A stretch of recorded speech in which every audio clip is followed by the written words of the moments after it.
El aire de la tarde entraba tibio por la ventana, cargado con el aroma de las petunias que con tanto esmero cuidaba en mi pequeño jardín. Sostenía la taza de té con ambas manos, sintiendo su calor reconfortante mientras el vapor empañaba mis lentes. La quietud de mi sala, llena de recuerdos y del eco de la risa de mi difunto esposo, era mi santuario.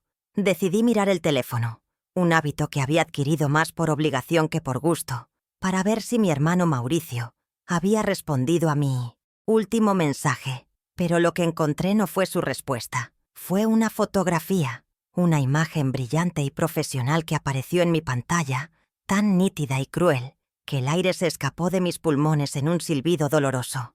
La taza tembló en mis manos y el té se derramó sobre el regazo de mi vestido. Una mancha caliente que apenas sentí, porque un frío mucho más intenso, un frío glacial, comenzaba a apoderarse de mi corazón, congelando cada latido. La imagen era de Mauricio y su prometida, Isabela. Él, con un traje caro que parecía una armadura brillante, sonreía a la cámara, aunque sus ojos no tenían el mismo brillo que su ropa. Isabela, en cambio, resplandecía. Su vestido blanco era una cascada de seda y encajes, y su sonrisa era afilada, triunfante, como la de alguien que acaba de conquistar un reino. Estaban de pie, bajo un arco de flores exuberantes, y el pie de foto, escrito con una caligrafía digital elegante, decía: «Contando los días para celebrar nuestro amor con nuestra familia y amigos más cercanos». La palabra cercanos me golpeó con la fuerza de una bofetada. Miré la fecha del evento, a solo 2 semanas de distancia. Recorrí la lista de comentarios, llena de felicitaciones y corazones de personas que no conocía, mientras el silencio de mi casa se volvía ensordecedor, gritándome una verdad que me negaba a aceptar. Mi único hermano, el niño que crié, se iba a casar, y yo no formaba parte de su círculo más cercano. Un nudo se formó en mi garganta, áspero y denso, impidiéndome respirar. ¿Cómo era posible? ¿Cómo podía Mauricio, mi pequeño Mau, haberme hecho esto? Sentí como mis 72 años se me venían encima, no como una carga de sabiduría, sino como un peso de invisibilidad. Me sentí como uno de esos muebles viejos que se cubren con una sábana blanca cuando ya no encajan con la decoración moderna. Yo era la hermana simple, la viuda modesta que mancharía la imagen de sofisticación que Isabela se esforzaba tanto en construir. Ella, con su obsesión por las apariencias y su desprecio por nuestras humildes raíces, había logrado lo que siempre quiso: borrarme del cuadro. Me había convertido en un secreto vergonzoso, una anécdota de un pasado que era mejor olvidar para poder brillar en su presente fabricado. La humillación era un veneno lento, quemándome por dentro. Mis dedos, casi por inercia, se deslizaron por la pantalla, buscando más fotos, más pruebas de esta traición. Y allí estaban, imágenes de la cena de compromiso, de la prueba del menú, de las reuniones con los planificadores de bodas. En todas ellas, Mauricio parecía un actor secundario en la obra de teatro de Isabela, su sonrisa cada vez más forzada, sus hombros ligeramente encorvados. Recordé las innumerables noches que pasé en vela a su lado, cuando tenía fiebre, las veces que remendé sus uniformes escolares, el orgullo que sentí cuando se graduó de la universidad, un logro posible gracias a los 2 trabajos que mantuve durante años. Le había dado mis ahorros, mis sueños, mi juventud, y a cambio recibía este silencio, esta exclusión pública, este asiento vacío en la mesa más importante de su vida. Me preguntaba si en algún momento, mientras posaba para esas fotos perfectas, un recuerdo de mí cruzó su mente. La tarde comenzó a morir, tiñendo las paredes de mi sala con tonos anaranjados y melancólicos. Apagué el teléfono y lo dejé sobre la mesita, como si fuera un artefacto maldito. El dolor agudo de los primeros minutos se transformó en una tristeza profunda y pesada. No era rabia lo que sentía, o al menos no todavía. Era un sentimiento de profunda desolación, la certeza de que el vínculo que creía inquebrantable se había roto sin que yo me diera cuenta. Isabela no solo se casaba con mi hermano, sino que le estaba extirpando su pasado, y yo era la cicatriz más visible que necesitaba eliminar. La injusticia de la situación era abrumadora. Yo, que siempre había sido su pilar, ahora era tratada como un estorbo, una pieza de un rompecabezas que ya no encajaba en la nueva vida que estaban diseñando con tanto esmero y frialdad. Me levanté y caminé hacia el viejo escritorio de roble que había sido de mi esposo. Mis manos temblorosas buscaron el retrato de Carlos, su rostro sereno, y sus ojos sabios me miraban desde el marco de plata.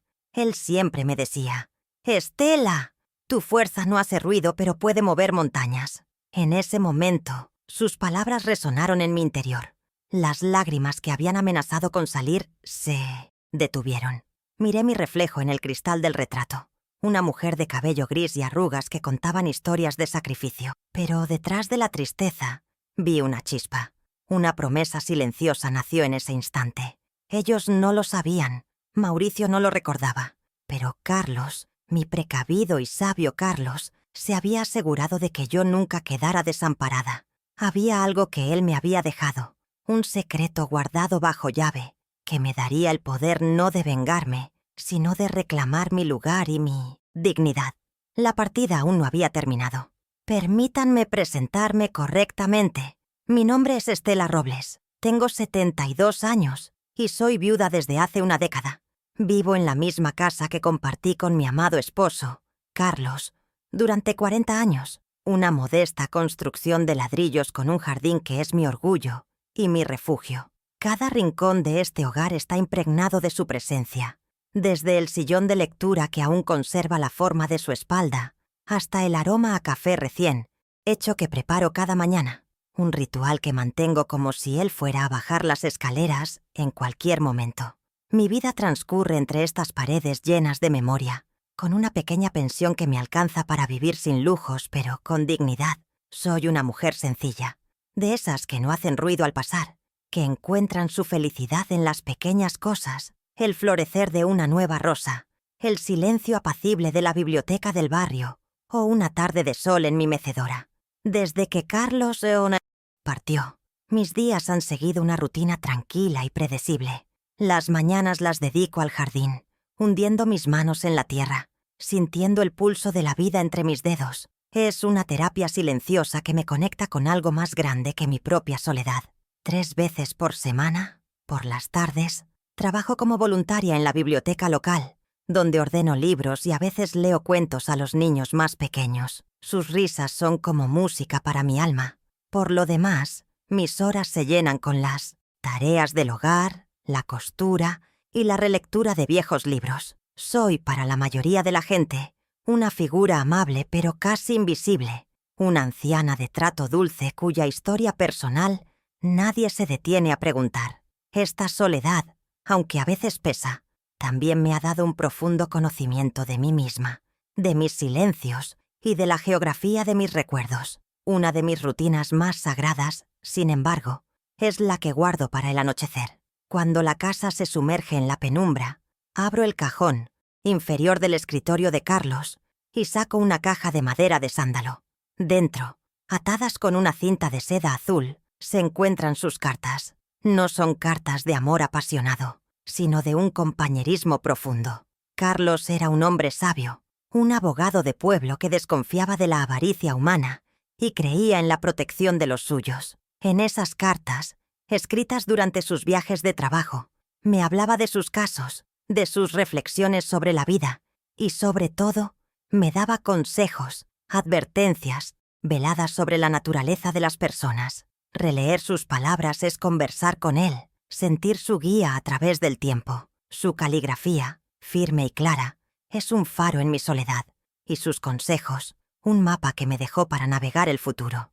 Mi personalidad siempre ha estado marcada por una generosidad que muchos, incluida Isabela, han confundido con debilidad. Siempre he creído en dar sin esperar nada a cambio. Es la forma en que mis padres me criaron. Recuerdo que cada vez que horneaba pan, hacía 2 hogazas extra para nuestros vecinos mayores. Cuando Mauricio era estudiante y apenas tenía dinero, yo le enviaba no solo lo que necesitaba, sino un poco más para que pudiera permitirse un pequeño gusto, un libro o una salida con amigos. Esta necesidad de cuidar de los demás es parte de mi esencia, pero también me ha hecho vulnerable. Mi corazón, por naturaleza, tiende a excusar las faltas ajenas. a buscar la bondad incluso donde no la hay, un rasgo que me ha llevado a perdonar a mi hermano una y otra vez, a justificar su creciente distancia y a cerrar los ojos ante la evidente manipulación de su prometida. Esta tendencia a confiar, sumada a la soledad que se instaló en mi vida tras la muerte de Carlos, me convirtió en un blanco fácil. Ansiaba la conexión familiar, el sentido de pertenencia que se había desvanecido. Por eso, quizás, fui tan ingenua. Me aferraba a la imagen del niño que había criado, del joven al que había apoyado, negándome a ver al hombre en que se había convertido.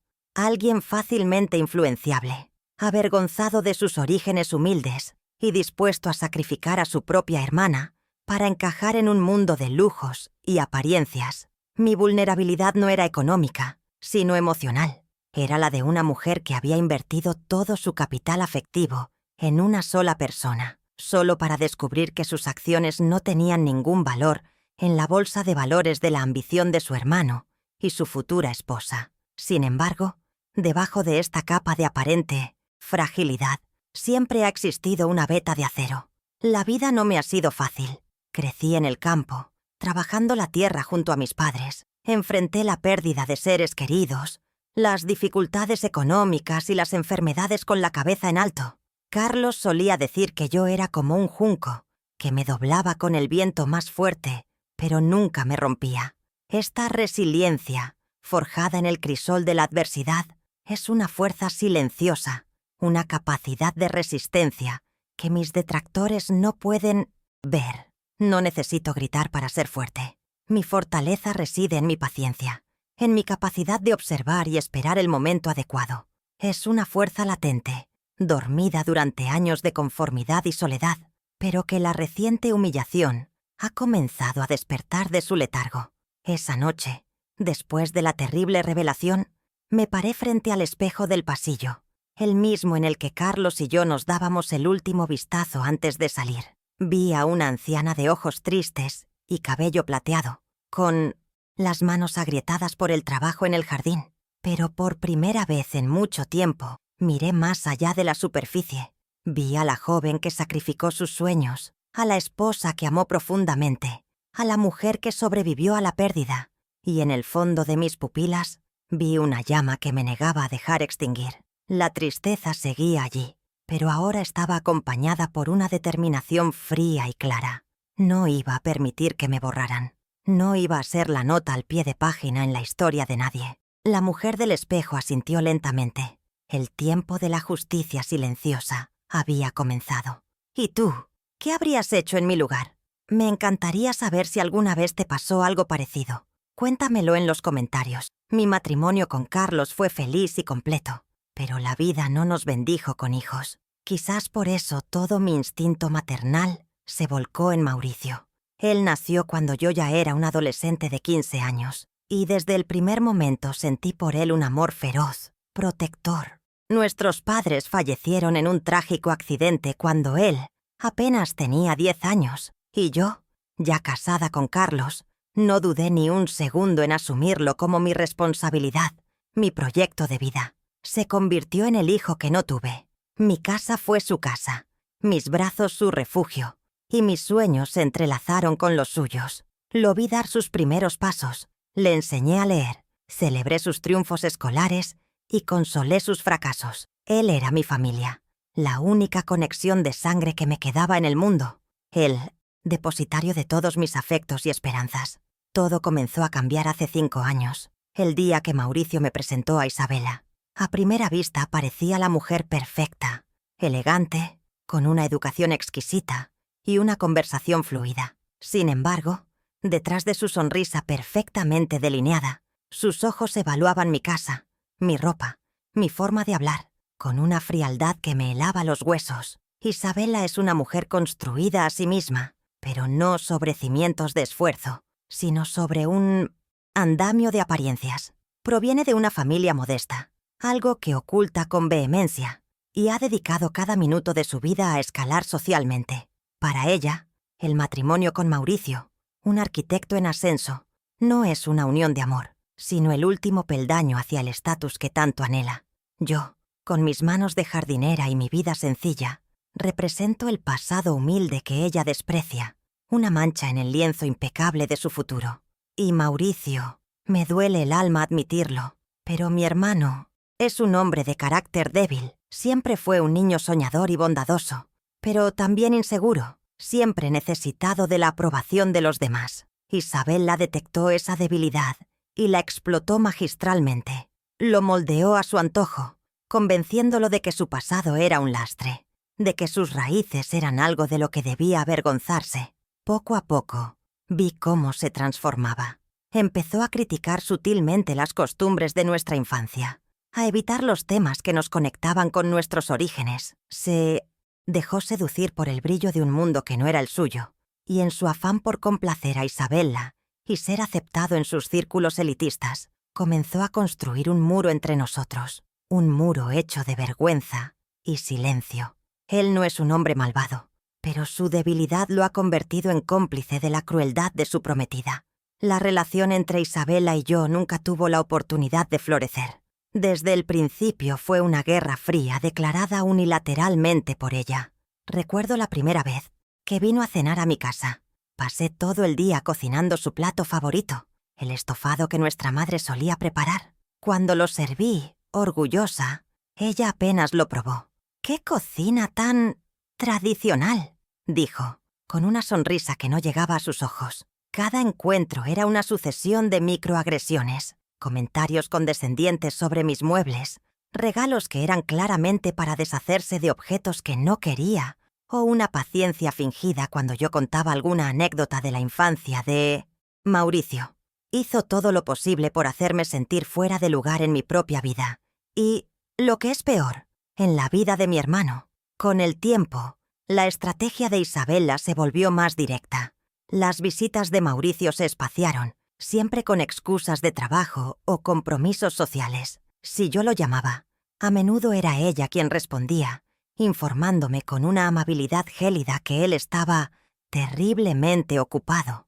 Comenzaron a olvidar fechas importantes, como mi cumpleaños o el aniversario de la muerte de nuestros padres. El año pasado, para mi cumpleaños, en lugar de la visita que Mauricio me había prometido, recibí un ramo de flores de una tienda online con una tarjeta genérica firmada por ambos. Fue entonces cuando comprendí que no eran olvidos, sino actos deliberados. Estaba siendo sistemáticamente apartada, podada de la vida de mi hermano como una rama seca que afeaba el aspecto de un árbol nuevo y prometedor. La decisión de no invitarme a la boda, por lo tanto, no fue una sorpresa tan grande como el dolor que me causó. Fue simplemente la culminación de un largo y calculado proceso de exclusión. Para Isabella, mi presencia en ese evento de lujo sería una contradicción intolerable, un recordatorio viviente de que el exitoso arquitecto Mauricio Robles no nació en cuna de oro, sino que fue criado por una hermana costurera que limpiaba oficinas por la noche para pagarle los estudios. Excluirme era la única forma de que la farsa fuera completa. Y Mauricio, atrapado en la telaraña de ambición de su futura esposa, eligió su futuro de apariencias por encima de la única persona que le había dado un amor incondicional durante toda su vida. Cuando miro hacia atrás, no veo mis sacrificios como una carga, sino como actos de amor. Pero hoy, en el silencio de mi casa, esos actos de amor se sienten como piedras en mi estómago. Todo comenzó con la herencia de nuestros padres. No era una fortuna, apenas un pequeño terreno y unos ahorros modestos, pero era todo lo que teníamos. Carlos y yo habíamos planeado usar ese dinero para renovar nuestra cocina y quizás hacer ese viaje a la costa con el que siempre soñamos. Sin embargo, cuando vi el talento de Mauricio para el dibujo y su sueño de convertirse en arquitecto, no lo dudé. Una noche, sentados a la mesa, le dije a mi esposo: «Carlos, este dinero debe ser para la educación de Mau. Es la única herencia real que podemos darle». Él, con su infinita bondad, tomó mi mano y asintió. «Tu hermano es también mi muchacho, Estela. Su futuro es nuestro futuro». Y así sellamos nuestro pacto, renunciando a nuestros pequeños lujos por su gran sueño. Ese dinero fue solo el comienzo. La universidad de prestigio a la que Mauricio aspiraba era cara, y pronto nos dimos cuenta de que no sería suficiente. Fue entonces cuando volví a la costura, mi antiguo oficio. Monté un pequeño taller en el cuarto trasero, y el zumbido de mi máquina de coser se convirtió en la banda sonora de mis días. Mis manos, que antes cuidaban de las flores, ahora estaban perpetuamente ásperas y pinchadas por las agujas. El olor a tela nueva y el polvo de los hilos impregnaban mi ropa y mi cabello. Trabajaba hasta que la vista se me nublaba, aceptando encargos de todo el barrio, remiendos, vestidos de fiesta, uniformes escolares. Cada moneda que ganaba iba a un sobre marrón que guardaba en el cajón de la cómoda, el sobre que se titulaba Universidad de Mauricio. Pero ni siquiera con la costura alcanzaba para cubrir todos los gastos, las matrículas, los libros carísimos, los materiales para sus maquetas. Así que, con el corazón encogido pero con una determinación de hierro, busqué un segundo empleo. Empecé a limpiar oficinas por la noche. Recuerdo el eco de mis pasos en los pasillos vacíos y el olor penetrante a desinfectante que se me adhería a la piel. Dejaba mi casa cuando Carlos llegaba de su trabajo y regresaba de madrugada, con el cuerpo dolorido y el alma cansada. Mientras la ciudad dormía, yo vaciaba papeleras, pulía suelos y limpiaba los escritorios de extraños, imaginando a mi hermano en su propio escritorio, uno de arquitecto, diseñando edificios que tocarían el cielo. Esa imagen era mi combustible, la fuerza que me empujaba a seguir fregando, noche tras noche. Durante esos años mi vida personal se desvaneció por completo. Renuncié a todo lo que no fuera estrictamente necesario. Mis vestidos se volvieron viejos y pasados de moda. Mis zapatos estaban gastados y mis únicas salidas eran al mercado o a la iglesia. Carlos y yo simplificamos nuestras comidas al máximo, convirtiendo el guiso de lentejas en nuestro plato estrella. Recuerdo pasar frente al escaparate de una tienda y ver un abrigo de lana azul que me enamoró. Me quedé mirándolo durante varios minutos, imaginando su calidez en los fríos días de invierno. Pero luego pensé en el nuevo libro de estructuras que Mauricio necesitaba y seguí mi camino. Aprendí a silenciar mis propios deseos, a convertir las renuncias en pequeños actos de devoción. Mi bienestar siempre podía esperar. El futuro de mi hermano, no. El mayor de todos los sacrificios llegó cuando Mauricio estaba en su último año de carrera. Le ofrecieron la oportunidad de participar en un programa de intercambio en el extranjero. Una experiencia que, según sus profesores, le abriría todas las puertas. El costo era exorbitante, completamente fuera de nuestro alcance. Mauricio vino a mí, desolado, listo para renunciar. Pero yo no podía permitirlo. Esa noche, sin decirle nada a nadie, abrí mi joyero y saqué el único objeto de verdadero valor que poseía, un collar de perlas que había sido de mi madre. Al día siguiente, lo vendí. El dinero que me dieron cubrió el pasaje de avión y su estancia. Cuando le entregué el sobre, él lloró y me abrazó. «Te juro, Estela, que un día te lo devolveré todo», me dijo. Yo solo le acaricié el pelo.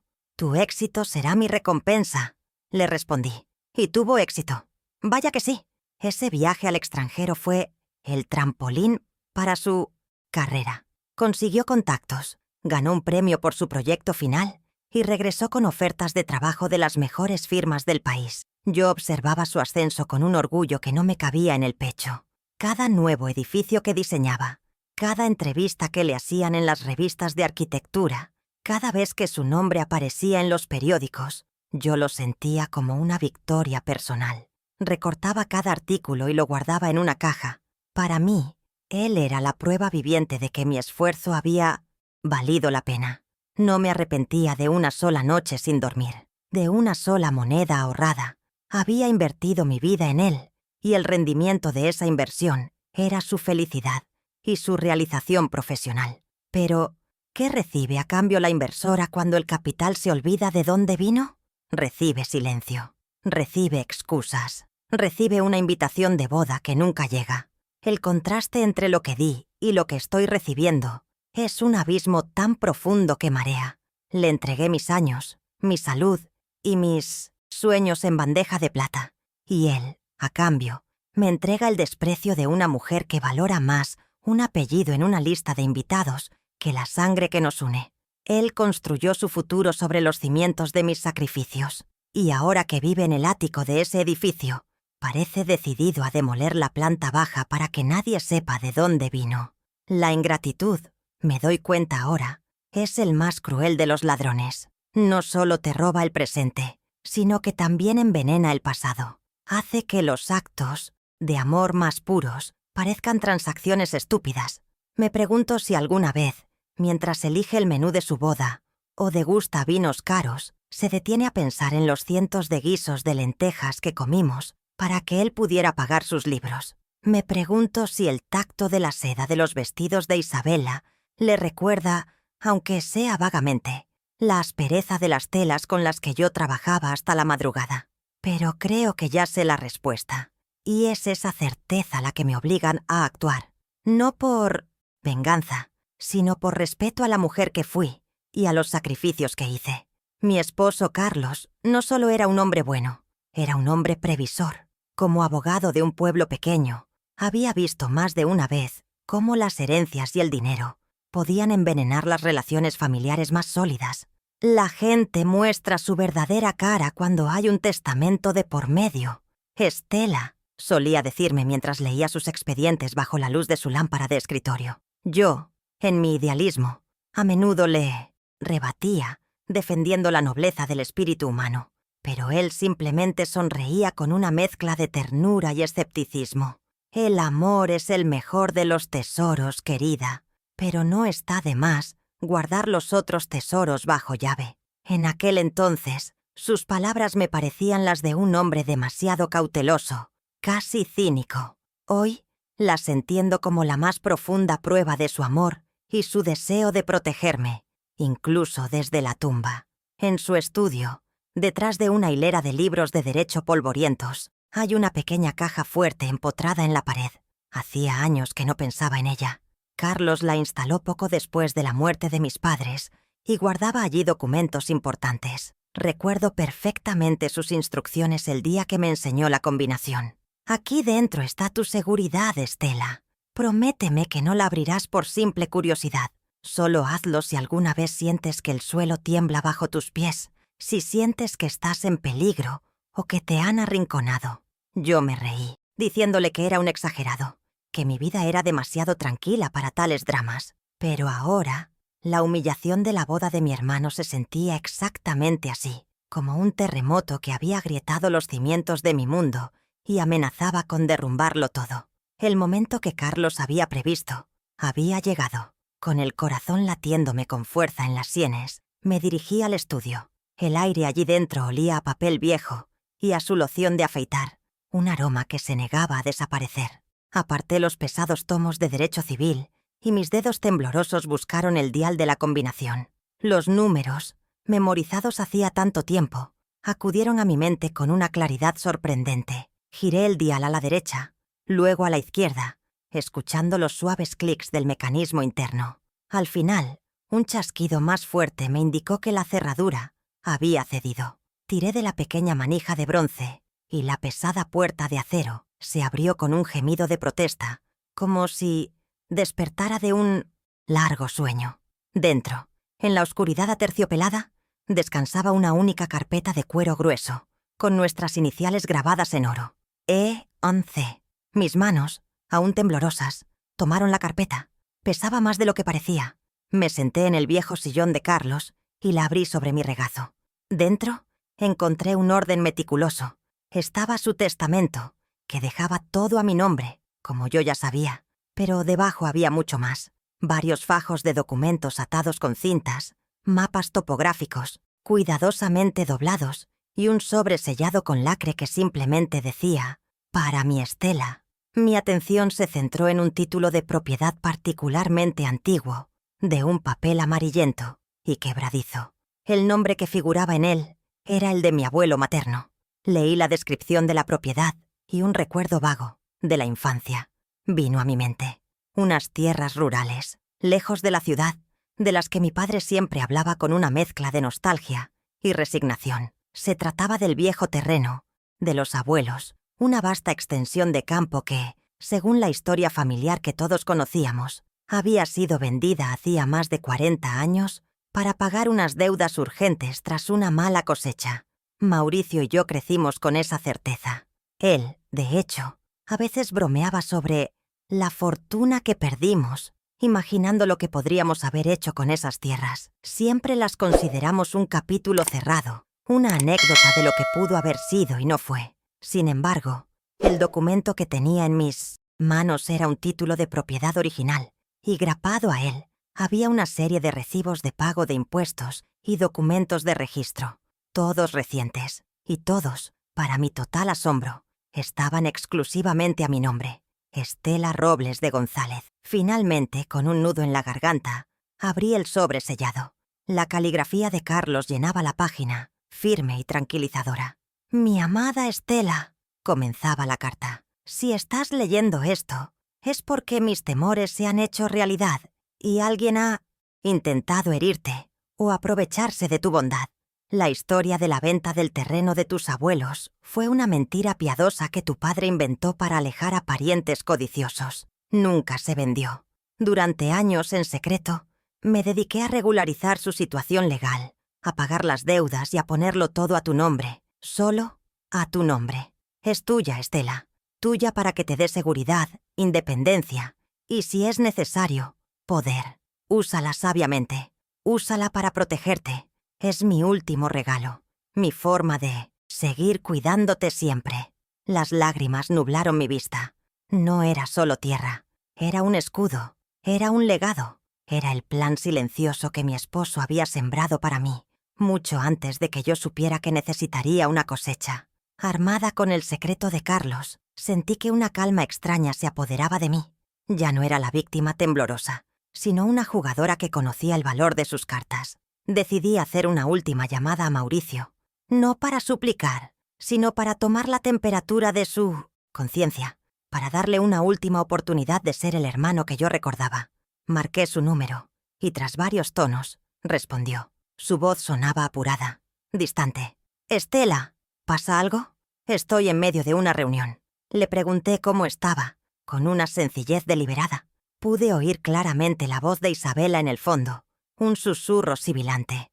«Dile que estás ocupado. Pregúntale qué quiere». Mauricio titubeó, y luego repitió como un autómata. «Estoy muy ocupado. ¿Qué querías?» El frío en su tono era más elocuente que cualquier insulto. «Nada importante, hijo. Solo saber de ti», respondí, y colgué antes de que él pudiera hacerlo. Un par de días después, me encontré con mi prima lejana, Marta, en el mercado de agricultores. Ella, una mujer de buen corazón pero con una lengua que rara vez descansaba, corrió a abrazarme. «Estela, qué alegría verte. Debes estar en las nubes con la boda de Mauricio. ¡Qué evento, por Dios!». Isabela nos mostró unas fotos del diseño del salón, y es algo sacado de una revista de la realeza. «Supongo que tu vestido será espectacular. ¿Ya lo tienes listo?» Sentí cómo las miradas de los otros compradores se posaban sobre mí, curiosas. Forcé una sonrisa y asentí vagamente, murmurando algo sobre los últimos preparativos. Cada palabra de Marta era una punzada de humillación pública, la confirmación de que mi exclusión no era un secreto, sino un hecho consumado y comentado en los círculos familiares. Me sentí desnuda en medio de la plaza, con mi vergüenza expuesta bajo el sol de la mañana. Esa misma tarde Mauricio me llamó. El encuentro con Marta seguramente había llegado a sus oídos, y la culpa, o más probablemente el miedo a quedar mal, lo impulsó a actuar. Su tono era falsamente conciliador. «Estela, lamento si ha habido un malentendido. Lo de la boda es que es algo muy pequeño, muy íntimo. Ya sabes cómo es Isabela, solo su círculo más cercano de la ciudad. No queríamos molestarte con el viaje y todo el ajetreo. Pensamos en tu comodidad». La mentira era tan burda, tan condescendiente, que me provocó náuseas. ¿Mi comodidad? ¿Me tomaba por una tonta? ¿O por una anciana senil que no se daría cuenta de la magnitud del evento? Prefirió insultar mi inteligencia a admitir su cobardía. Callé, dejando que el silencio al otro lado de la línea se estirara, obligándolo a escuchar el eco de su propia falacia. Y entonces, tras esa excusa patética, vino el verdadero propósito de su llamada. Con una falsa casualidad en la voz, cambió de tema. Oye, por cierto, hablando de temas familiares, Isabela y yo estamos pensando en grande, ya sabes, construir nuestro futuro. Y nos preguntábamos, de las cosas de los abuelos, de los padres, ¿no quedó por ahí algún papel viejo? ¿Algún documento de tierras o algo así? A veces hay cosas olvidadas que podrían tener algún valor. El descaro de su pregunta me dejó sin aliento. No solo me borraba de su presente, sino que ahora quería hurgar en nuestro pasado para financiar su futuro. Estaba sondeando el terreno, nunca mejor dicho. Sentí el pulso de la carta de Carlos en mi memoria. No, Mauricio, respondí con una voz serena que no sabía que poseía. Que yo sepa, no quedó nada de valor. La presión continuó en los días siguientes. En la biblioteca la señora Amelia, una vieja amiga de mi madre, se acercó a mi mesa con los ojos brillantes de emoción. Estelita, qué orgullosa estaría tu madre de ver a su hijo casándose tan bien. Un arquitecto de renombre, con una mujer tan distinguida. Has hecho un trabajo maravilloso criando a ese muchacho. Tuve que tragarme el nudo de mi garganta y sonreír, agradeciendo sus amables palabras mientras sentía que interpretaba el papel más difícil de mi vida, el de la hermana feliz y orgullosa. Cada felicitación era un recordatorio de mi humillación, una capa más de pintura sobre la mentira que mi hermano y su prometida estaban construyendo. El espacio público, antes un lugar de consuelo, se había convertido en un escenario para mí, agonía silenciosa. Cuando se dieron cuenta de que yo no iba a ofrecerles voluntariamente ninguna información, Isabela decidió intervenir directamente. Recibí un mensaje de texto de ella, un bloque de palabras empalagosamente dulces. Estelita querida, espero de corazón que entiendas nuestra decisión. A veces, para construir un futuro moderno y sin ataduras, hay que tomar decisiones difíciles. Mauricio te adora, pero nuestra visión de vida es diferente. Queremos liberarte de cualquier carga o preocupación familiar que pudieras tener. Un nuevo comienzo para todos. La condescendencia era asfixiante. Liberarme de cualquier carga. Ella no quería liberarme, quería despojarme. Me llamaba complicación y carga, con palabras de seda. Era una declaración de guerra disfrazada de tarjeta de pésame por una relación que ella misma había asesinado. Una semana antes de la boda, el ataque se volvió descarado. Mauricio me llamó de nuevo, esta vez con un tono de falsa urgencia y preocupación. Estela, he estado hablando con unos abogados. Dicen que con la edad es importante tener los asuntos en orden para protegerte, ¿sabes? Han preparado unos papeles, un poder notarial. Si me lo firmas, yo podría encargarme de gestionar cualquier activo familiar antiguo o no reclamado que pudiera aparecer. Es solo para que no tengas que lidiar con burocracia, para cuidarte. La manipulación era tan torpe y transparente que casi me eché a reír. Intentaba estafarme, pidiéndome que le entregara las llaves de un tesoro que ni siquiera sabía que existía. Quería que firmara mi propia sentencia de despojo, disfrazándola de un acto de cuidado filial. El ambiente se enrarecía a mi alrededor. Un día, mientras tomaba un café en mi pastelería favorita, una nube de perfume caro anunció la llegada de un grupo de mujeres elegantemente vestidas. Reconocí a una de ellas como amiga de Isabela por las fotos de las redes sociales. Se sentaron en una mesa cercana y su conversación, lo suficientemente alta para que todos la oyeran, giró en torno a la boda. «Es increíble cómo Isabela ha pulido a Mauricio», dijo una de ellas. «Viene de una familia tan rústica. Imagínate, su hermana es una costurera o algo así. ¡Qué horror! Menos mal que Isabela tiene clase suficiente para los dos y sabe mantener las distancias».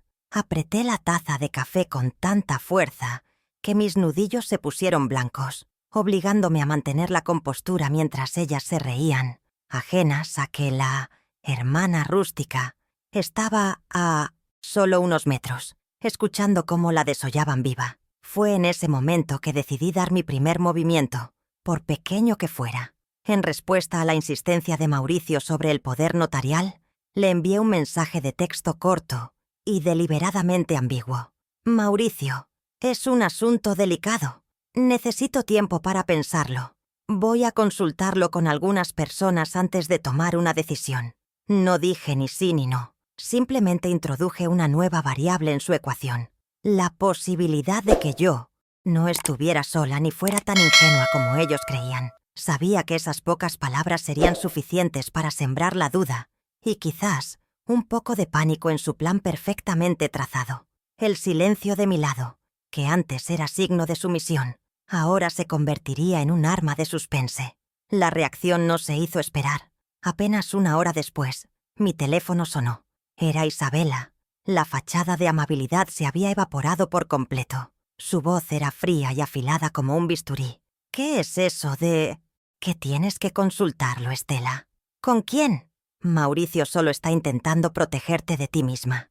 A tu edad, es fácil confundirse con estos temas legales. No compliques las cosas. Es un simple papel. Fírmalo. Y deja que nos encarguemos de todo. No querrás crear un problema familiar por una simple terquedad, ¿verdad? Ya no era una sugerencia. Era una orden, una amenaza velada. Habían pasado del menosprecio y la manipulación a la intimidación abierta. Y en su pánico, me mostraron su mano. Estaban desesperados. La estocada final llegó esa misma noche, a través de la misma pantalla que había iniciado mi calvario. Isabela publicó una nueva foto. Era ella con Mauricio, de pie en medio de un campo ondulado, con el sol del atardecer a sus espaldas. Él sostenía un rollo de planos arquitectónicos y ambos miraban hacia el horizonte con sonrisas de conquistadores. Mi sangre se heló cuando reconocí el paisaje, la silueta de un viejo roble solitario en la colina. Era inconfundible. Lo había visto en las fotografías antiguas que mi padre guardaba. Estaban en mis tierras, en la tierra de mis abuelos, y el pie de foto era la última bofetada, soñando con nuestro futuro hogar sobre un pedazo de la historia de nuestra familia. Grandes cosas están por venir. Esa imagen lo cambió todo.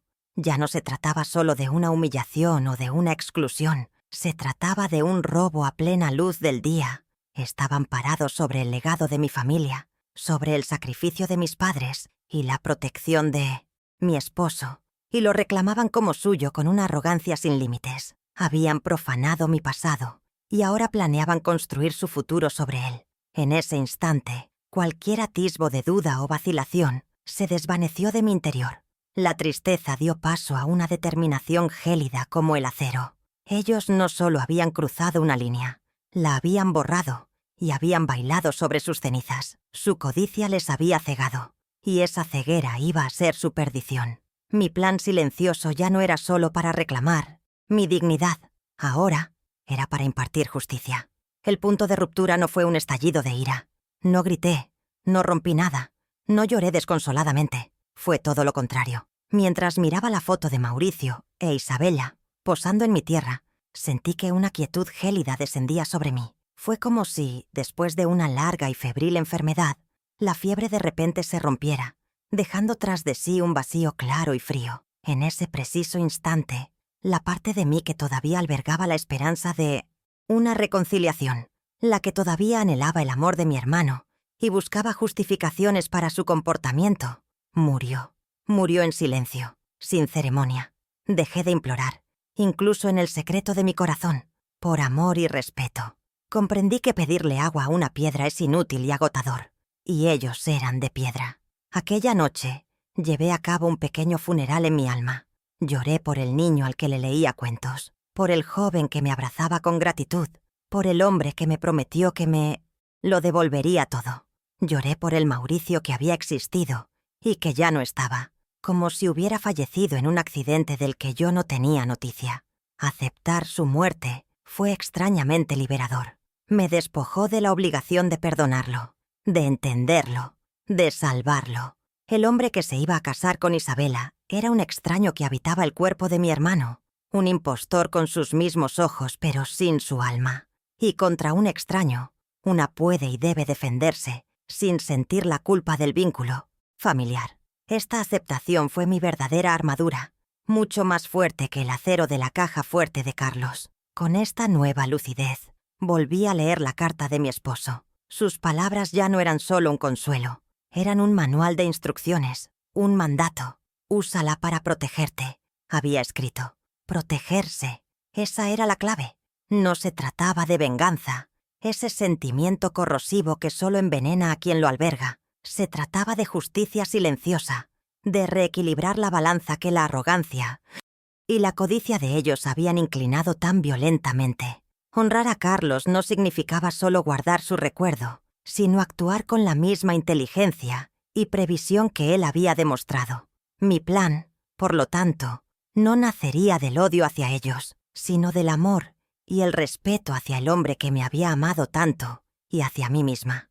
La dignidad, me di cuenta, no es algo que te dan, es algo que no permites que te quiten. Al día siguiente, comencé a actuar. La boda se acercaba y la gente del pueblo me miraba con una mezcla de lástima y curiosidad. Decidí darles una historia que pudieran entender. Empaqué una pequeña maleta de viaje, pero en lugar de vestidos, la llené con lo esencial: la carpeta de cuero con los documentos y un cambio de ropa. A mi vecina, que me preguntó a dónde iba con tanto misterio, le sonreí con una estudiada melancolía y le dije: voy a hacer un pequeño viaje. Con la boda tan cerca, el pueblo se me hace pequeño y los recuerdos me pesan. Necesito un poco de aire fresco. La mentira funcionó a la perfección.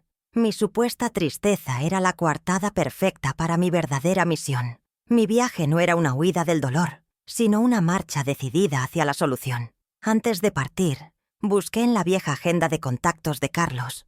Allí, con su caligrafía elegante, encontré el número de Leonardo Guzmán, un viejo amigo suyo de la Facultad de Derecho, que se había convertido en un prestigioso abogado en la capital. Recuerdo que Carlos confiaba ciegamente en su criterio. Marqué el número desde un teléfono público para no dejar rastro.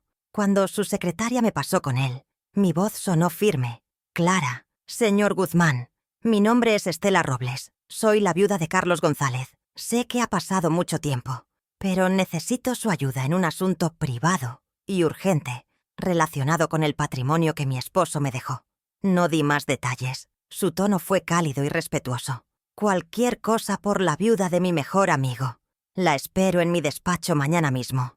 El viaje en autobús a la capital fue una transición, tanto física como espiritual. Mientras los campos familiares de mi pueblo daban paso a la imponente jungla de asfalto de la ciudad, sentí que dejaba atrás a la mujer sumisa y herida.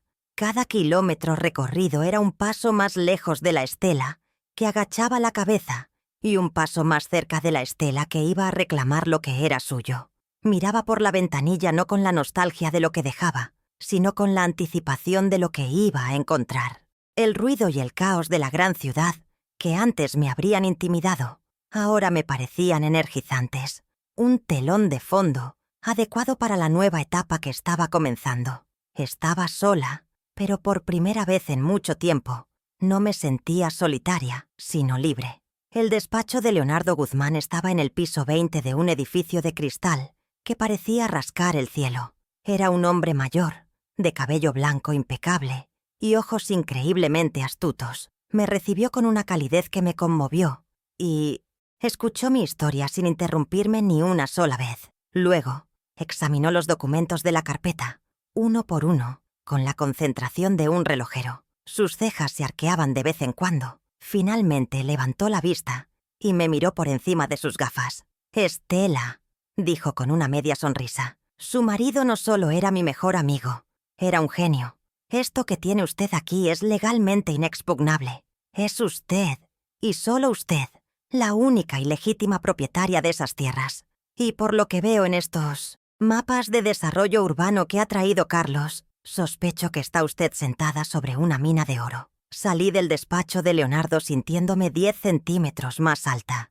El aire de la ciudad ya no me parecía ajeno.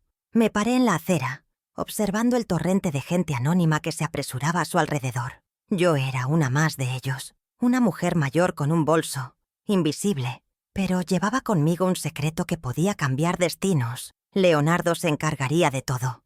La tasación oficial del terreno y el contacto discreto con posibles compradores. Mi única instrucción fue clara. Quiero que todo se mantenga en el más absoluto secreto hasta el día de la boda de mi hermano. Él entendió perfectamente. Mi plan silencioso había dejado de ser un sueño de justicia y se había convertido en una operación estratégica en marcha.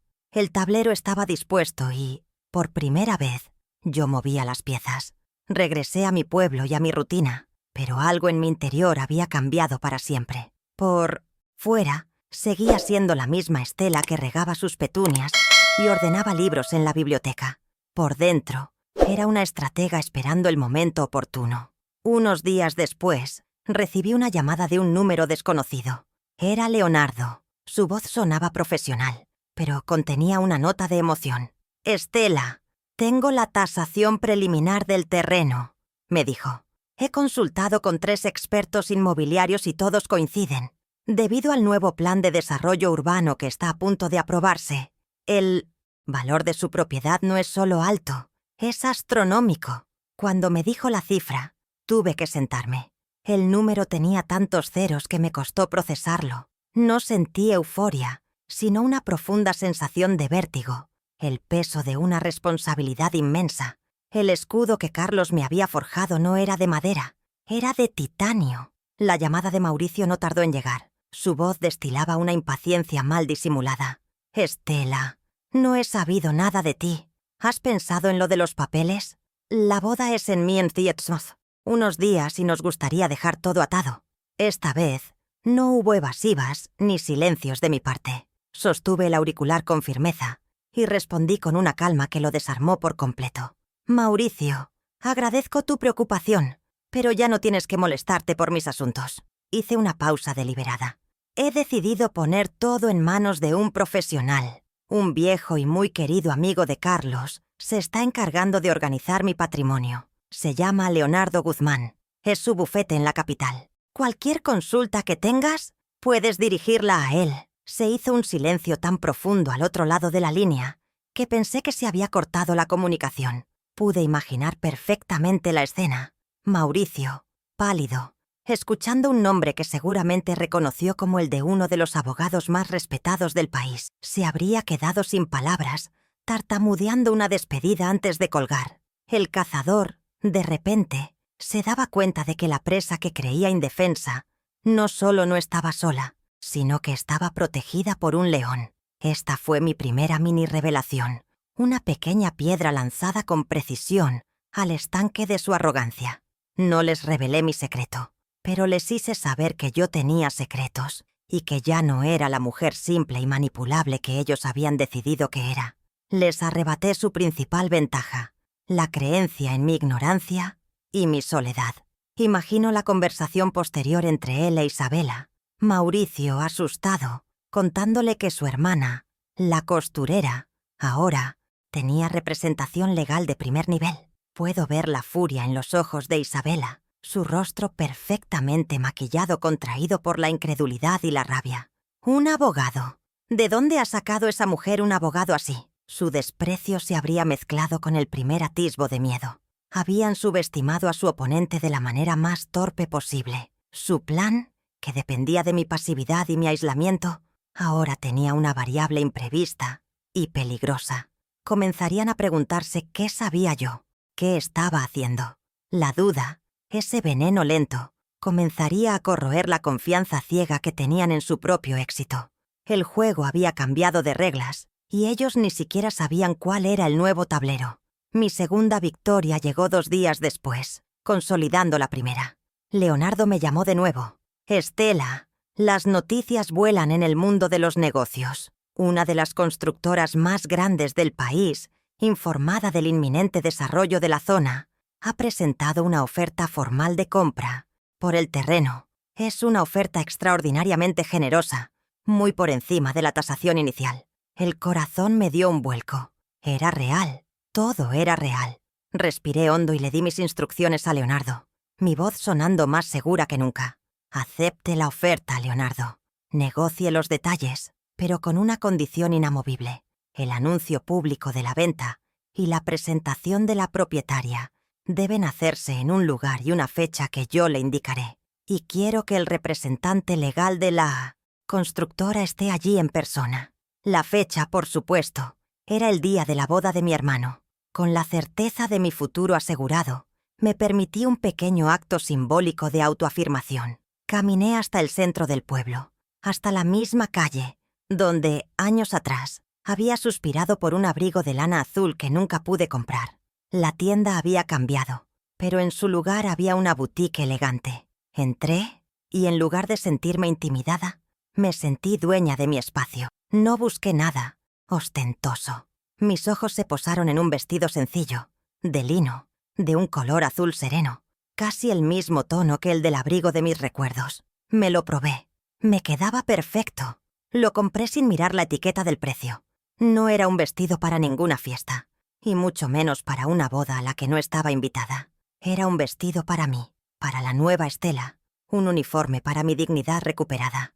Ver cómo el miedo empezaba a apoderarse de ellos me dio una extraña sensación de poder. Era la primera vez en mi vida que no estaba simplemente reaccionando a las circunstancias, sino creándolas. Si quieres saber cómo utilicé ese poder y qué sucedió el día de la boda, suscríbete y acompáñame en el resto de esta historia. Te prometo que el final te sorprenderá tanto como a ellos. Tal como esperaba, el pánico los llevó a actuar. Mauricio, seguramente empujado por Isabela, llamó al bufete de Leonardo Guzmán. Puedo imaginar su frustración al toparse con un muro de profesionalismo cortés. La secretaria le informó amablemente que el señor Guzmán no estaba disponible. Cuando exigió saber qué asuntos trataba su hermana con el abogado, le respondieron con una frase lapidaria.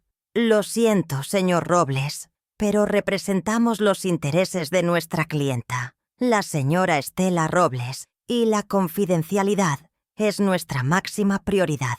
Cada puerta que intentaban abrir se les cerraba en la cara. La falta de información es una tortura para las mentes controladoras, como la de Isabela, y yo me deleitaba imaginando su creciente desesperación y paranoia. El cambio no solo se produjo en ellos. Las noticias, de alguna manera, se filtran en los pueblos pequeños. Mi prima Marta me llamó de nuevo una tarde, pero su tono era completamente diferente. Ya no había lástima en su voz, sino una nota de asombro y un respeto que nunca antes había mostrado. «¿Estela? Solo llamaba para saber cómo estabas. Oye, me han contado que estás haciendo unos movimientos de negocios importantes en la capital. ¿Necesitas algo? Cualquier cosa. No dudes en decírmelo». La misma mujer que me había humillado sin querer en el mercado, ahora me ofrecía su ayuda con una deferencia casi servil. Era una pequeña pero significativa prueba de que el poder, o incluso la percepción de él, cambia la forma en que el mundo te mira. Ya no era la pobre viuda, sino una mujer de recursos. Los últimos días antes de la boda transcurrieron en una atmósfera de extraña calma por mi parte y de febril tensión para ellos. Mientras yo podaba mis rosales y horneaba pan, saboreando la anticipación de mi plan, me los imaginaba en su lujoso apartamento, discutiendo, haciendo conjeturas, intentando desentrañar un misterio que ellos mismos habían creado con su propia codicia. La boda, que debía ser el cénit de su escalada social, el evento que coronaría a Isabela como la reina de su pequeño mundo, se estaba convirtiendo en una cuenta atrás, hacia lo desconocido. Caminaban con una confianza ciega hacia el escenario de su mayor triunfo, sin saber que yo, la hermana olvidada y despreciada, era la directora de la obra y había reescrito por completo el último acto. El día de la boda llegó, bañado en un sol radiante que parecía burlarse de la tormenta que estaba a punto de desatar. Yo no asistí a la ceremonia, por supuesto. Permanecí en mi casa, en mi jardín, sintiendo la tierra bajo mis uñas, conectada a la verdadera herencia de mi familia. No necesitaba estar allí para saber cómo sería un despliegue de lujo ostentoso, de sonrisas falsas y de votos vacíos. Leonardo me había descrito el lugar, el salón de eventos más exclusivo de la región, con sus lámparas de cristal, sus arreglos florales de miles de dólares y su ejército de camareros uniformados. Un escenario perfecto, me dije, para el último acto de una farsa que estaba a punto de llegar a un final inesperado. Mi corazón no latía con nerviosismo, sino con el ritmo tranquilo y constante de la justicia que se acerca. Según el plan, esperé hasta la hora de los discursos. Me imaginaba la escena a la perfección. Mauricio e Isabela, en el centro del escenario, bañados por la luz de los focos, brindando con champán, sus copas en alto, agradeciendo a sus influyentes invitados por acompañarlos. Veía la sonrisa de Isabella, amplia y depredadora, la sonrisa de quien ha cazado su presa más codiciada. La veía tomar el micrófono, su voz resonando en el salón, hablando de amor y compañerismo con palabras que había ensayado, pero que no sentía. Y luego, el momento que yo había anticipado, el clavo final que ellos mismos martillarían en su propio ataúd, el momento en que su arrogancia les haría revelar sus verdaderas intenciones ante el mundo entero. Y entonces ocurrió, tal como Leonardo me lo relató después. Mauricio, tras unas palabras torpes, le cedió el micrófono a su flamante esposa. Isabella, en el apogeo de su gloria, comenzó a hablar de su futuro. «Mauricio y yo no solo estamos construyendo un matrimonio», dijo, su voz cargada de un falso sentimentalismo. «Estamos construyendo un imperio, un legado para las futuras generaciones de nuestra familia». Hizo una pausa dramática, mirando a su esposo con una adoración fingida. «Y el primer pilar de ese legado será nuestra nueva casa, una mansión que se alzará sobre un terreno familiar que por fin será aprovechado como se merece, un lugar que refleja nuestras aspiraciones y nuestro lugar en el mundo». El aplauso resonó, sellando su presuntuosa declaración. Justo cuando los aplausos comenzaban a apagarse, un hombre de traje oscuro y aspecto sereno, que había estado discretamente de pie cerca del escenario, se adelantó. Era el señor Valdivia, el jefe del departamento legal de la constructora. Con una cortesía impecable, subió los escaldos y se acercó a Isabella. «Disculpen la interrupción en un día tan feliz», dijo con una voz clara y potente, que silenció al instante los murmullos de la sala. «Mi nombre es Ramiro Valdivia.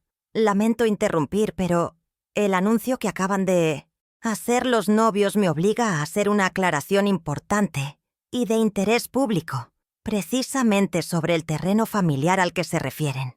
Un silencio denso, cargado de confusión y curiosidad, cayó sobre el salón.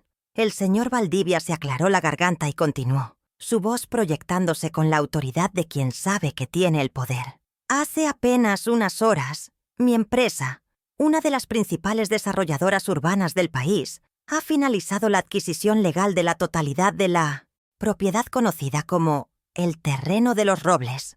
Un jadeo colectivo recorrió la sala. Dicha propiedad será la pieza central de un nuevo y ambicioso proyecto de desarrollo que cambiará la fisonomía de la región. La transacción se ha cerrado por una suma multimillonaria. Mauricio e Isabella se quedaron congelados, sus sonrisas petrificadas en sus rostros. La confusión en sus ojos era palpable. No entendían nada. Creían que era algún tipo de broma de mal gusto o un terrible error. Y entonces, el señor Valdivia pronunció las palabras que yo había ensayado en mi mente 1000 veces. «La operación ha sido posible gracias a las negociaciones directas y exclusivas con la única y legítima propietaria del terreno». Hizo una pausa, dejando que la tensión alcanzara un punto casi insoportable. Luego, giró su cuerpo y extendió un brazo hacia la entrada principal del salón. «Y es un honor para mí presentarles a la mujer que ha hecho posible este proyecto. Una mujer de una visión y una fortaleza admirables, la señora Estela Robles». En ese preciso instante, como si hubieran sido accionadas por el destino, las grandes puertas dobles del salón se abrieron de par en par, revelando mi silueta en el umbral. Avancé, lenta, deliberadamente. No sentía miedo, ni odio, ni siquiera triunfo. Solo una inmensa y serena sensación de paz. Llevaba mi vestido de lino azul. El único adorno era el discreto broche de perlas que había sido de mi madre, el mismo que había vendido por Mauricio y que había vuelto a comprar con el primer adelanto del contrato. Todos los rostros se giraron hacia mí. Pude sentir el peso de cientos de ojos, el murmullo que se extendía como una ola, cargado de incredulidad. Ignoré a los invitados y fijé mi mirada en el escenario, en los dos rostros que se habían descompuesto en máscaras de puro horror. La sangre había abandonado la cara de Mauricio, dejándolo con un color cerúleo, fantasmal. No necesité pronunciar una sola palabra. Mi presencia allí era mi discurso. Mi caminar tranquilo era mi acusación. Mientras avanzaba por el pasillo central, bajo la luz de las lámparas de araña, Mis ojos no se apartaron de los de mi hermano, y en esa mirada silenciosa le proyecté toda la historia, las noches de insomnio, el olor a lejía, el ruido de la máquina de coser, el sabor de los guisos de lentejas, el dolor de la traición, la frialdad de su abandono. Le devolví, en un instante mudo, el peso de cada uno de mis sacrificios. Vi en sus ojos el terror del reconocimiento, la comprensión súbita y devastadora de la magnitud de su error y de la profundidad de su ingratitud. Se tambaleó, como si le hubieran asestado un golpe físico. Isabela fue la primera en reaccionar audiblemente. El sonido que escapó de sus labios no fue una palabra, sino un siseo ahogado, el aire escapando de un globo pinchado. Su sueño, su obra maestra de ingeniería social, su pasaporte al mundo que tanto anhelaba, se había convertido en polvo ante sus ojos y ante los ojos de todos los que había querido impresionar. La mansión, el imperio, el legado, todo estaba construido sobre una tierra que nunca fue suya y que ahora pertenecía a la mujer que ella había despreciado y desterrado. Su humillación era absoluta, pública y espectacular. Su máscara de superioridad se hizo añicos, revelando el rostro desnudo de la codicia y la desesperación. El salón de fiestas, diseñado para celebrar un triunfo, se había transformado en un tribunal. Los invitados ya no eran espectadores de una boda, sino testigos de una ejecución moral. Los murmullos se convirtieron en cuchicheos abiertos. Las piezas del rompecabezas encajaban en la mente de todos. La hermana ausente, la mención del terreno, la aparición de la verdadera dueña. La historia de la ingratitud y la codicia se escribió sola en el aire, sin necesidad de un narrador. El lujoso evento se había convertido en el escenario de la vergüenza más profunda para Mauricio e Isabela. Y yo, de pie en el centro de todo, finalmente sentí que la balanza, después de tanto tiempo, había recuperado su equilibrio. No dije nada más. No hacía falta. Tras mi entrada, di media vuelta y, con la misma calma con la que había llegado, salí del salón. Dejé tras de mí el caos, el murmullo ensordecedor de los invitados y el naufragio de lo que debía ser la noche más feliz de mi hermano. Supe después que la fiesta se desmoronó en cuestión de minutos. Los invitados, sintiéndose incómodos por ser testigos de una humillación tan íntima y brutal, inventaron excusas y se marcharon en una procesión silenciosa. En menos de una hora, el opulento salón, decorado para un centenar de personas, quedó casi vacío, con Mauricio e Isabella de pie en medio de los restos de su celebración, rodeados de flores marchitas y de los ecos de su propia vergüenza. Su primer y más devastador castigo fue el abandono social, la pérdida instantánea del prestigio que tanto se habían esforzado en comprar. Para Isabela, la pérdida fue, sobre todo, simbólica, lo cual para una mujer como ella era peor que cualquier ruina material. Su reputación, esa frágil construcción de apariencias que había edificado con tanto esmero, se hizo añicos. Se convirtió en el chisme de la temporada, la protagonista de una historia de codicia y desprecio que se contaba en voz baja en los clubes y cafés que ella tanto anhelaba frecuentar.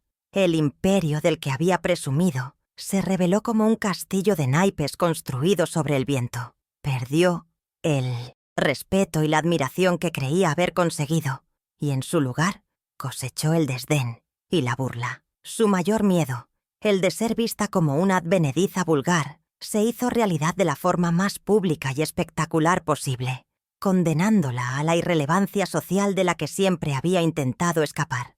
La pérdida de Mauricio fue más profunda y dolorosa. De manera concreta, vio cómo el futuro de lujo que había planeado, la mansión sobre la colina, se desvanecía como un espejismo.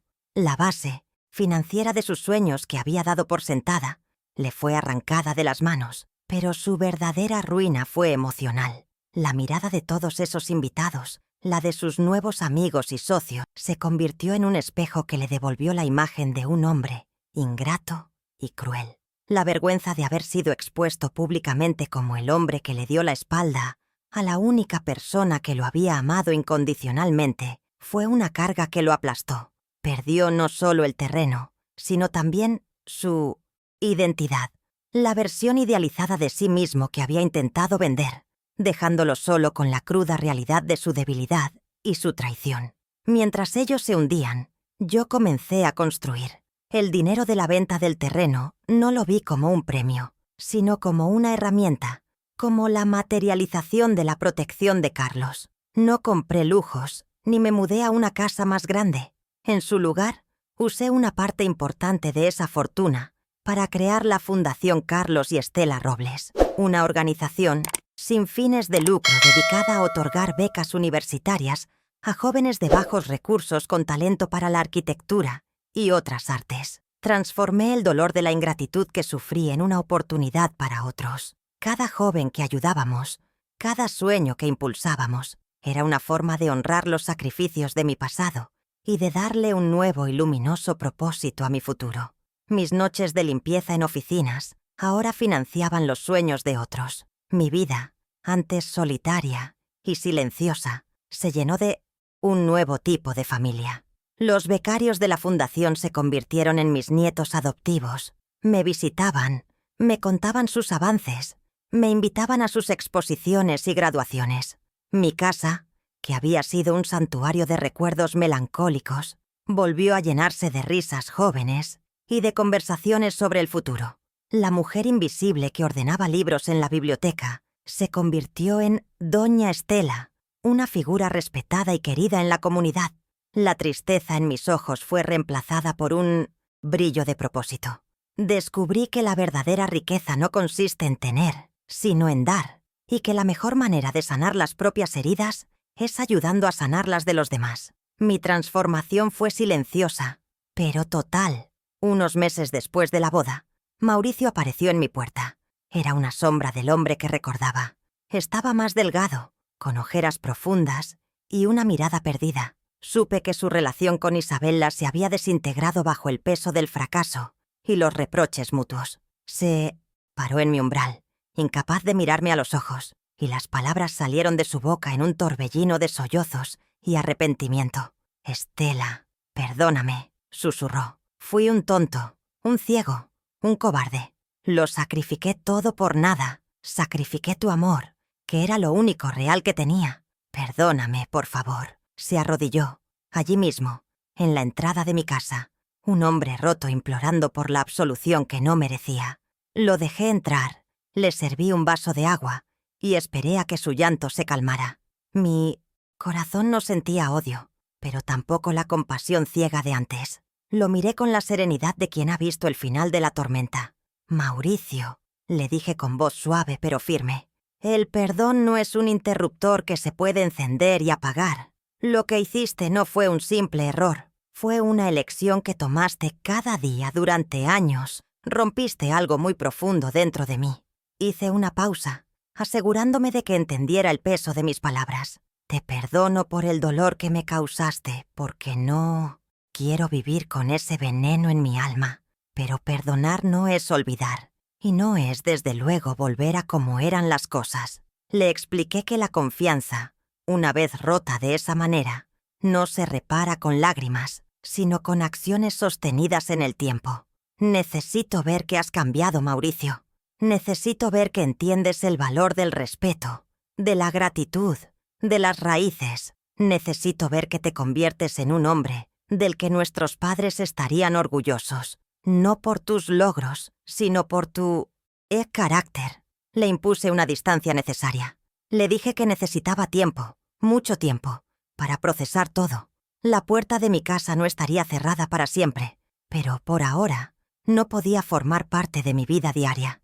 La posibilidad de una futura reconciliación existía, pero era un camino largo y empinado que él, y solo él, tendría que decidir si quería recorrer. Así, nuestro desenlace no fue uno de abrazos y finales de cuento de hadas, sino uno de consecuencias reales y nuevos comienzos. Él comenzó el arduo camino de reconstruirse a sí mismo desde las cenizas de su propia vergüenza, y yo continué con mi nueva vida, rodeada de juventud y propósito, encontrando la paz no en la anulación del pasado, sino en su transformación. Mi jardín florecía más que nunca, y cada nueva rosa parecía un testimonio de que incluso, después del invierno más crudo, la vida la dignidad y el amor propio pueden volver a florecer con una fuerza inesperada. Mi historia, la que he querido compartir con todos ustedes, no es un relato de venganza. Si algo he aprendido en estos 72 años, es que la venganza es un fuego que consume primero a quien lo enciende. Lo que he querido contarles es una historia sobre el valor y la dignidad. Me enseñaron a creer que el amor y la familia estaban por encima de todo, pero la vida me demostró que el amor sin respeto es una jaula y que la familia sin gratitud es solo un conjunto de extraños con los mismos apellidos. La lección más importante que me dejó este doloroso viaje es que la dignidad no tiene precio. No se puede comprar, no se puede vender, y lo más importante, no se debe permitir que nadie te la arrebate, ni siquiera aquellos a quienes más has amado en la vida. También aprendí sobre la gratitud, o más bien, sobre el vacío desolador que deja su ausencia. La verdadera pobreza de mi hermano y de Isabela no era de dinero, sino de espíritu. Eran incapaces de reconocer el valor de los sacrificios sobre los que habían construido su pedestal de arrogancia. Y una vida sin gratitud es un árbol sin raíces. Puede parecer frondoso y alto por un tiempo, pero al primer soplo de viento se derrumba. Subestimar a quienes nos han tendido la mano, dar por sentado el amor y el esfuerzo de los demás, es el camino más seguro hacia la propia ruina. La verdadera riqueza reside en el carácter, en la capacidad de mirar atrás y decir gracias a cada mano que nos ayudó a subir. Mi justicia fue silenciosa. No necesité levantar la voz, ni insultar, ni rebajarme al nivel de quienes me habían herido. Mi poder no residió en el grito, sino en la estrategia, no en la confrontación directa, sino en la revelación paciente de la verdad. A veces, la acción más contundente es la que se planea en el silencio, la que se ejecuta con la calma de quien sabe que la razón está de su lado. Dejé que sus propias acciones, su propia codicia y su propia arrogancia fueran sus verdaderos verdugos. El clímax en esa fiesta de bodas no lo provoqué yo. Simplemente, encendí la luz para que todos pudieran ver el desastre que ellos mismos habían creado en la oscuridad de su ingratitud. Por eso, si algo les pido que se lleven de mi experiencia, es esto. Nunca subestimen el poder que reside en una persona de corazón noble que ha sido llevada a su límite. La resiliencia que se forja en una vida de sacrificios es más fuerte que cualquier ambición pasajera. Aquellos que actúan con bondad y generosidad no son débiles, son guardianes de una fuerza inmensa que, si se ven obligados a desatarla, no lo harán para destruir, sino para proteger su propia dignidad y restablecer el equilibrio. La fuerza silenciosa, la que no hace ruido pero mueve montañas, es la más poderosa de todas. Miren a su alrededor, en sus propias vidas. Quizás tengan una estela cerca, una madre, una abuela, una hermana, una amiga, alguien que da sin esperar, que ama sin condiciones, que se sacrifica en silencio por el bienestar de los demás. No esperen a que sea demasiado tarde para reconocer su valor. No den por sentado su amor, porque es el tesoro más grande que jamás poseerán. La gratitud es el abono que mantiene vivos los lazos del afecto. Un simple gracias, una llamada, un gesto de aprecio, puede ser todo lo que esas almas generosas necesitan para saber que su esfuerzo ha valido la pena. No cometan el error que cometió mi hermano. Mi viaje termina aquí, en mi jardín, con las manos en la tierra, sintiendo el pulso de la vida. Soy una mujer rica, inmensamente rica. No por los ceros en mi cuenta bancaria, sino por la paz en mi corazón, por el propósito que he encontrado y por la certeza de que he honrado mi propia historia y el legado de amor de mi esposo. La justicia, a veces, tarda en llegar, pero si somos fieles a nuestros valores, siempre encuentra un camino. La dignidad, una vez reclamada, florece de las maneras más inesperadas. Gracias por acompañarme en este viaje. Si mi historia te ha inspirado, compártela para que otros recuerden siempre el inmenso valor del respeto y la gratitud.